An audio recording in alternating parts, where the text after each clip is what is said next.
tué leur professeur et ils ont frappé le professeur avec des couteaux, avec des coups de poing, etc. Pourquoi? Parce qu'il n'y a pas d'éducation. Et quand il n'y a pas d'éducation, il n'y a rien.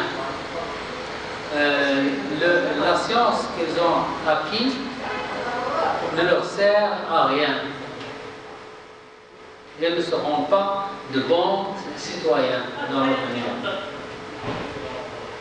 C'est eux qui, lorsqu'ils seront, ils auront une fonction, et ils vont tricher, ils vont faire beaucoup de mauvaises choses. Pourquoi? Parce qu'il n'y a pas d'éducation. Ils vont attraper ils vont accepter la corruption et tout. L'éducation avant la science. Donc il faut purifier le cœur avant de remplir le cerveau. C'est ça l'ordre des choses. D'abord purifier le cœur, après remplir le cerveau. Remplir le cerveau sans purifier le corps, c'est néfaste. C'est pas bien.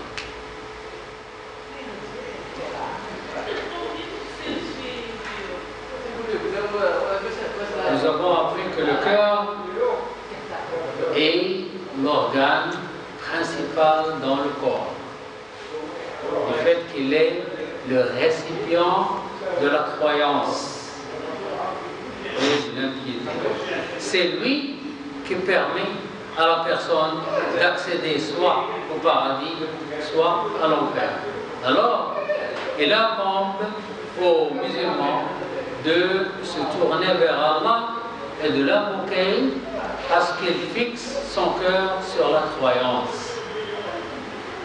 Anas ibn Malik a dit, le prophète sallallahu alayhi wa sallam a dit, la piété est manifeste, la piété est manifestée, et la foi dans le cœur. Puis il a montré sa poitrine et dit, la foi est ici, la foi est ici 3 fois. التقوى هنا التقوى هنا التقوى هنا 3 fois. Donc il disait, oh, celui qui détourne les cœurs stabilise mon cœur sur la doctrine. Ya muqallib al-qulub, thabbit qalbi ala din. Oh, celui qui détourne le cœur stabilise mon cœur sur ta doctrine.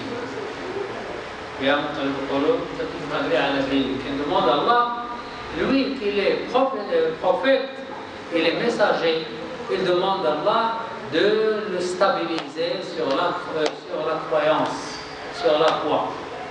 Alors que dirons-nous?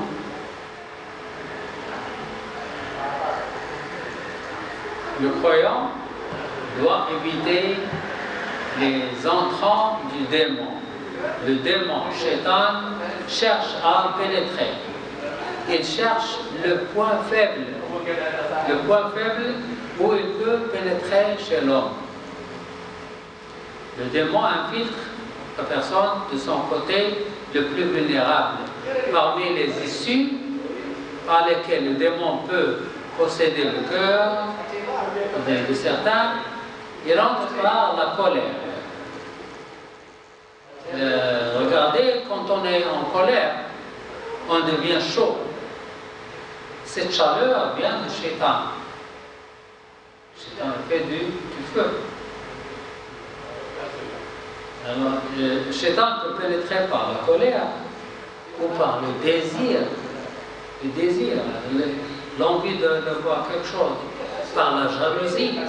Et regardez, soit la colère, le désir, la jalousie, la cupidité, l'avarice, tout ça, on devient chaud lorsqu'on sent ces sentiments-là. La chaleur vient du Shaitan, la malveillance, etc. Il incombe au judicieux de faire attention à ses actes et à ses états. Il ne doit prendre aucune décision lorsqu'il est au sommet de sa détresse. Lorsqu'on sent la colère, le désir, la jalousie,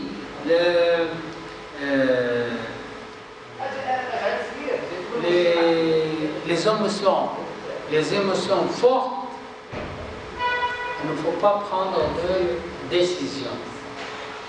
Il ne faut pas prendre de décision lorsqu'on est très heureux, ou très en colère, ou très malheureux, lorsqu'on sent ces émotions qui sont fortes, il ne faut pas prendre de décision, sinon on va le regretter après. Imaginez, vous avez une très très bonne nouvelle. Et vous êtes très excité, très heureux. Et vous dites, je promets à Allah de donner une aumône de 2000 dirhams chaque mois aux pauvres. Et lorsque ce sentiment a passé, vous trouvez que 2000 dirhams est beaucoup. Et vous le regrettez. Non. Vous jurez, si quelqu'un vous fait du mal, vous êtes très en colère, je jure que je vais le tuer. Et qu'est-ce qui va arriver lorsque vous tuez? Beaucoup de choses. Donc, il ne faut pas prendre de décision lorsqu'on est au sommet des émotions. Lorsqu'on a trop peur, lorsqu'on est très fatigué, très heureux, très malheureux, etc., il ne faut pas prendre de décision. Il faut attendre qu'on est tranquille et puis on réfléchit puis on prend une décision. Pour ne pas regretter.